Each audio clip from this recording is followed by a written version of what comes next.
Switzerland नाम सुनते ही शांति, खूबसूरती और चॉकलेट्स याद आती हैं, है ना? पर एक ऐसा देश भी है जिस पे हमला करना लगभग नामुमकिन माना जाता है। आखिर ऐसा क्यों है? चलिए आज इसी के बारे में बात करते हैं।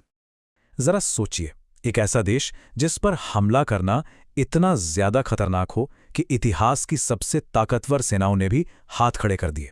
कहा भाई ये लड़ाई लड़ने लायक ही नहीं है। जी हाँ, द्वितीय विश्व युद्ध के दौरान जब नाजी सेना पूरे यूरोप को रौंद रही थी, तब भी उन्होंने स्विट्जरलैंड की तरफ देखने की हिम्मत नहीं की। और ये सिर्फ नाजियों की बात नहीं है। शीत युद्ध के दौरान सोवियत संघ जैसी सुपर पावर ने भी इससे दूरी बनाए रखना ही बेहतर समझा। तो सवाल ये उठता है कि चॉकलेट, घड़ियों और अपनी खूबसूरती के लिए जाना जाने वाला ये छोटा सा शांतिप्रिय देश आखिर इतना मजबूत कैसे है? यही वो पहेली है जिसे आज हम सुलझाने वाले हैं। उनकी सोच कुछ ऐसी है। स्विस तटस्थता का मतलब ये नहीं कि वो चुपचाप बैठे रहेंगे। उनका सिद्धांत बहुत साफ है कि अगर कोई हम पर हमला करता है तो हम ये पक्का करेंगे कि उसे इसका बहुत बहुत पछतावा हो।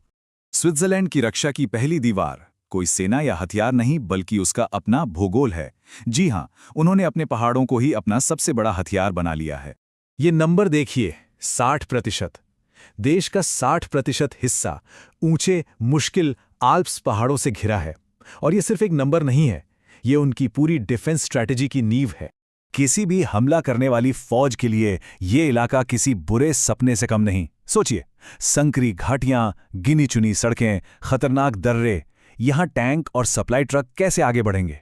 अगर इन कुछ रास्तों को बंद कर दिया जाए तो पूरी की पूरी सेना वहीं फंस के रह जाएगी।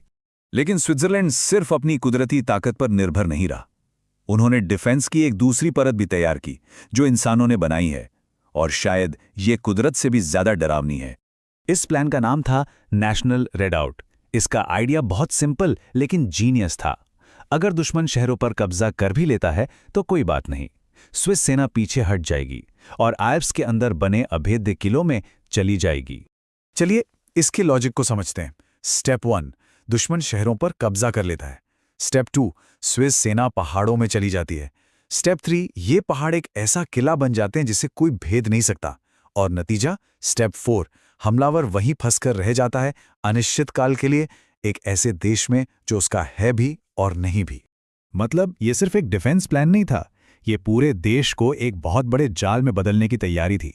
देश में आने जाने के लगभग हर जरूरी रास्ते, चाहे वो पुल हो, सुरंगें हों, हाईवे हों या फिर रेल की पटरियां, सबको विस्फोटकों से लैस कर दिया गया था।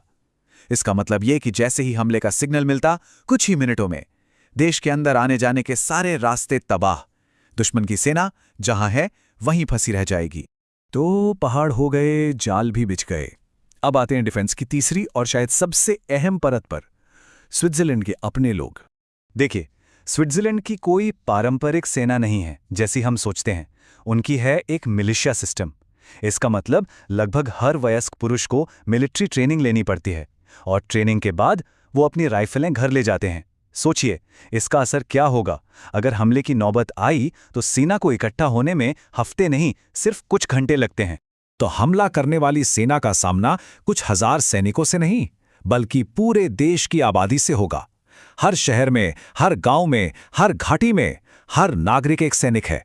और उनकी तैयारी का लेवल देखिए। स्विट्जरलैंड शायद दुनिया का अकेला ऐसा देश है जहां 100% आबादी के लिए परमाणु बंकर मौजूद हैं। ये कानून है कि हर नागरिक के लिए एक सुरक्षित जगह होनी ही चाहिए। कमाल है ना? तो ये सब मिलाकर ये सिर्फ एक मिलिट्री स्ट्रैटेजी नहीं बनती, ये एक मनोवैज्ञानिक जंग है। असली लड़ाई मैदान से पहले दुश्मन के दिमाग में जीती जाती है। और इसका सबसे बड़ा सबूत है ऑपरेशन टैननबॉम। ये कोई कहानी नहीं बल्कि वर्ल्ड वॉर 2 के दौरान स्विट्जरलैंड पर हमला करने का नाजी जर्मनी का असली प्लान था। प्लान बन चुका था, सेना तैयार थी, लेकिन हमला कभी हुआ ही नहीं। क्यों नहीं हुआ?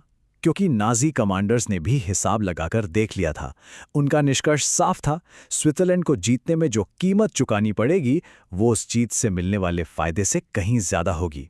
मतलब घाटे का सौदा। इसी पूरी सोच को कहते हैं निवारण या अंग्रेजी में डिटरेंस। मतलब इसका लक्ष्य जंग जीतना है ही नहीं, इसका लक्ष्य ये पक्का करना है कि जंग कभी शुरू ही ना हो। स्विट्जरलैंड ने खुद को इतना मुश्किल टारगेट बना दिया है कि कोई भी हमलावर 100 बार सोचेगा। और ऐसा मत सोचिए कि ये सब पुरानी बातें हैं। आज भी ये डिफेंस सिस्टम पूरी तरह से एक्टिव है।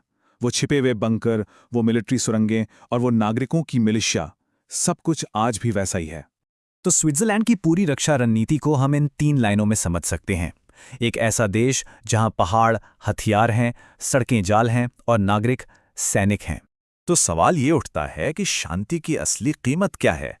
स्विट्जरलैंड को देखकर लगता है कि इसकी कीमत है हर पल, हर वक्त पूरी तैयारी के साथ सतर्क रहना। शांति के लिए